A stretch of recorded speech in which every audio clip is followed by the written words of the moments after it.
Good morning everyone, welcome back to my channel. কেমন আছো তোমরা সবাই? আশা করছি সবাই খুব ভালো আছো। আমিও বেশ ভালো আছি। আমার আরও একটা নতুন দিনের নতুন ব্লগে তোমাদের অনেক ভালোবাসা আর ওয়েলকাম জানিয়ে আজকের ব্লগটা শুরু করলাম। দিনটা ছিল 21শে জুন, শনিবার। সকাল থেকে বেশ অনেকটা টাইম পার করে ফেলেছি। ঘড়ির কাঁটায় এখন 10টা 10-15 মতো। মা স্কুলে বেরিয়ে গেছে আর ওদিকে রিন্টু উঠে স্নান করতে গেছে। সেই জন্যই আমি এখন বিছানাটা গোছানো শুরু করে দিয়েছি আর ভাবলাম ব্লগটাও এখান থেকেই শুরু করা যাক।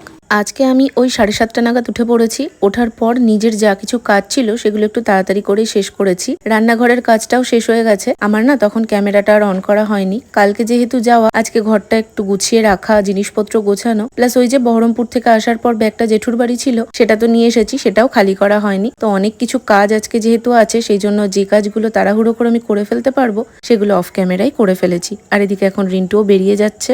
আমারও কাজ মোটামুটি কমপ্লিট। এখন 11:45 মতো বাজে।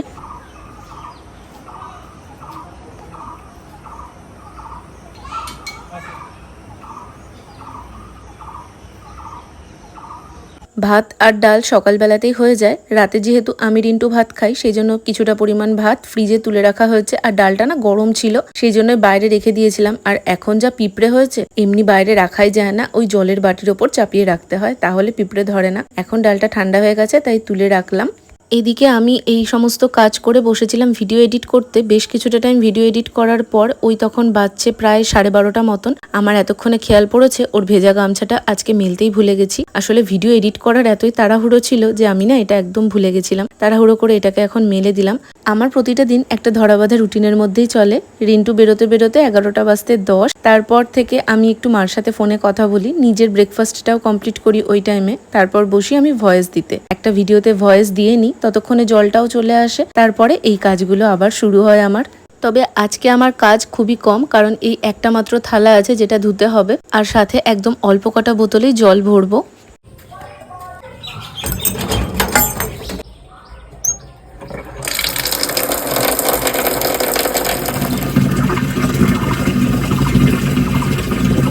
আজকে একদম সকাল করে রান্না সেরে তারপর থালা বাসন মেজে ধুয়ে নিয়েছি। আর তারপর থেকে ভিডিওটা শুরু করেছিলাম।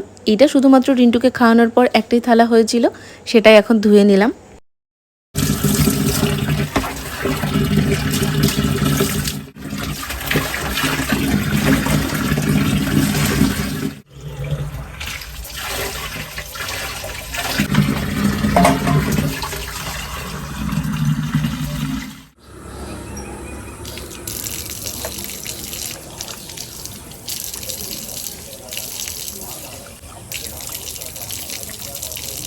বেশ কয়েকদিন ধরে ভাবছিলাম মুখটা একটু স্ক্রাবিং করব। আসলে ফেস প্যাকটা অ্যাপ্লাই করা হয়, কিন্তু স্ক্রাবিং করতে না আমি একদমই ভুলে যাই। তাই আজকে যখন বাথরুমের কাজগুলো করতে এসেছিলাম তখন হাতে করে স্ক্রাবারটাও নিয়ে এসেছিলাম। এটা ওই এম ক্যাফেনের একটা স্ক্রাব, এটা আমার বেশ ভালোই স্যুট করে। তো এটাকে ভালো করে এখন একটু অ্যাপ্লাই করে নিলাম।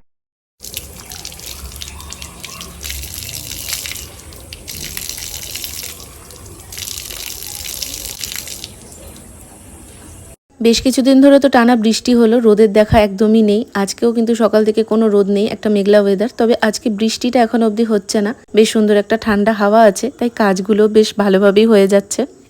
Good afternoon everyone. আজকে হচ্ছে 21শে জুন, শনিবার। বাচ্চা এখন 2:10। এখন যাবো স্নানে। মুখ চোখের অবস্থা দেখো, এত প্রচন্ড গরম লাগছে, থাকতে পারছি না। কদিন টানা বৃষ্টি হলো, আজকে মেঘ মেঘ করছে কিন্তু একটা মেঘ কাটা রোদ, সেজন্য আরো প্রচন্ড গরম। মানে ফ্যানটা অফ করে তো দাঁড়াতে পারছি না একদণ্ড, শরীরের মধ্যে অস্বস্তি করছে। তো চলো চটপট আমি আগে স্নানটা সেরে আসি। আমি ভেবেছিলাম আজকে আমি ব্যাগটা আনপ্যাক করবো, প্লাস ব্যাগটাও গুছিয়ে রাখবো। সেই সকাল থেকে এখন অবধি কিছুই হলো না, সন্ধ্যের জন্য পেন্ডিং থেকে গেল। তো যাই হোক, ওগুলো সন্ধ্যেতেই করবো। আমার শরীরটাও ভালো লাগছে না। আসলে কি জানো তো, মেন্টাল প্রেশার জিনিসটা এমনই একটা জিনিস, মানুষকে পুরো একদম পাজেলড করে দেয়। এত রকমভাবে একটা মানে মাথার মধ্যে আমার একটা জিনিস ঘুরছে, যেটা এই মুহূর্তে আমি অবভিয়াসলি শেয়ার করতে পারবো না তোমাদের সাথে। তো সেই টেনশনে না আমার আরও শরীর খারাপ করছে। লাইফে কিছু ডিসিশন মানুষের এমন নিয়ে ফেলে মানুষ, যেটা থেকে আর মানে কি বলবো, সামনে তো এগানো যায়ই না, মানুষ এক জায়গাতে আটকে যায় না, পেছনে ফেরা যায়। তো আমারও কিছু ডিসিশন এরকম হয়ে গেছে, যেই কারণে আমি এখন মানে পুরো বলে না গাড্ডায় পড়ে গেছি। তো সেম আমার কন্ডিশন। তো যাই হোক, তোমাদেরও আর কনফিউজড করবো না, কারণ যেটা আমি শেয়ার করতে পারবো না সেটার ওই আধা খাপচারা বলে তোমাদেরকে পাজেল্ড করার কোনো মানেই হয় না। চলো আমি আগে স্নানটা করে আসি। শরীরটা আমার অস্বস্তি করছে, মাথায় প্রচণ্ড যন্ত্রণা করছে। তো একটু ভালো করে স্নান করার পর যদি একটু শান্তি লাগে, স্বস্তি লাগে। তো তো চলো আগে স্নানটা সেরে আসি, তারপর কথা হচ্ছে।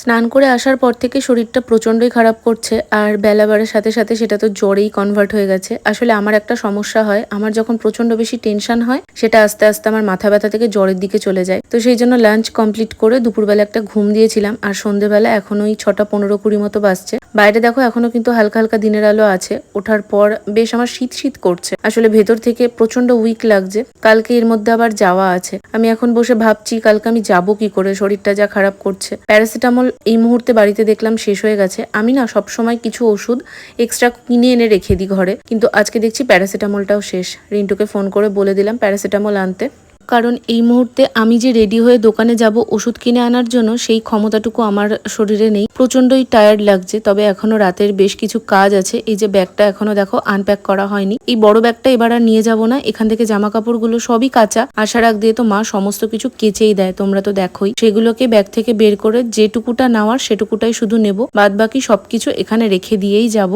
তবে যে জিনিসগুলো ব্যাগ থেকে বের করছি সেগুলোকে তো খাটের ওপর এভাবে রেখে দেওয়া যায় না, সেগুলোকে আবার গুছিয়ে জায়গা মতো রাখতে হবে। আর এখানে মাকে ওই ওয়াইপসগুলোই দেখালাম। তো দেখো জামা কাপড়গুলো এখন বের করে দেখে নিচ্ছি কোনগুলো আলমারিতে তুলে রাখবো, আর একটা বা দুটো জামাই নিয়ে যাব, কারণ আমি ওখানে গিয়ে কোথাও বেরোবও না। তবে তোমাদের তো বলা হয়নি বহরমপুর কি করতে যাচ্ছি। একটা কিন্তু বেশ ভালো গুড নিউজ আছে, যেটা আমি বহরমপুর থেকে ফিরে আসার পর তোমাদের সাথে শেয়ার করব। তো ওদিকে আমার ব্যাগ গোছানোর কাজ ওখানে স্থগিত রেখে আমি চলে এসেছি রান্নাঘরে। আপাতত একটু চা বানিয়ে নেব।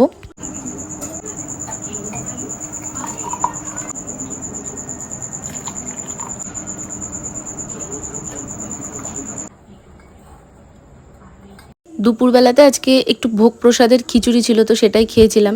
আর মা তো ভাত খেয়েছে। রাত্রে ভাত আছে, তবে কিছু একটা রাতের জন্য বানাতে হবে।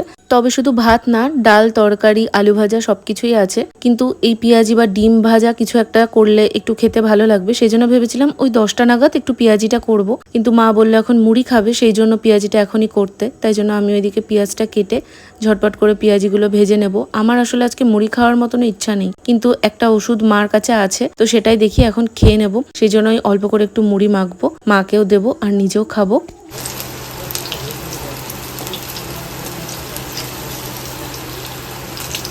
এদিকে আমার গরম গরম পেঁয়াজি ভাজা কমপ্লিট। তবে মুড়িটা একদম সিম্পল ভাবে মাখবো, কারণ এমনি মাথার যন্ত্রণা করছে, আবার সেরকম বেশি কিছু দিলে যদি মাথায় আরো যন্ত্রণা করে। বেশি কিছু বলতে চানাচুরটা নেই, তবে আচারের তেল দিয়ে মাখলেই মাখা যেত, আর বিভিন্ন রকম মশলা তো রয়েছে। তবে আমি একদম শুকনো ওই একটু হালকা তেল দিয়ে মাখলাম, পেঁয়াজ টিয়াজ কিছুই দেইনি। ওখানে মাকে দিয়ে দিয়েছি, আর এখানে আমিও একটু পেঁয়াজি নিয়ে চলে এলাম ঘরে। মুড়িটা খাওয়ার পর একটা ওষুধ খেয়ে নেব। এদিকে ফ্যানটা চালিয়েছি, বেশ শীত করছে, তো সেই জন্য ওষুধটা খেয়ে আমি আর ঘরে না বসে থেকে বাইরে উঠোনে গিয়ে একটু হাঁটাহাঁটি করছিলাম। বাইরে বেশ একটা হালকা হাওয়া দিচ্ছে, আর হাঁটতেও বেশ ভালো লাগছিল। তো আজকের ব্লগটা তাহলে এখানেই শেষ করছি। ব্লগটা তোমাদের কেমন লাগলো অবশ্যই একটা কমেন্ট করে জানিও। কালকে দেখা হবে আরও একটা নতুন ব্লগের সাথে। আর কাল তো বহরমপুর যাব, তো সেই সমস্তটাই তোমাদের সঙ্গে শেয়ার করব। আজ তবে আসি, টাটা আর গুড নাইট।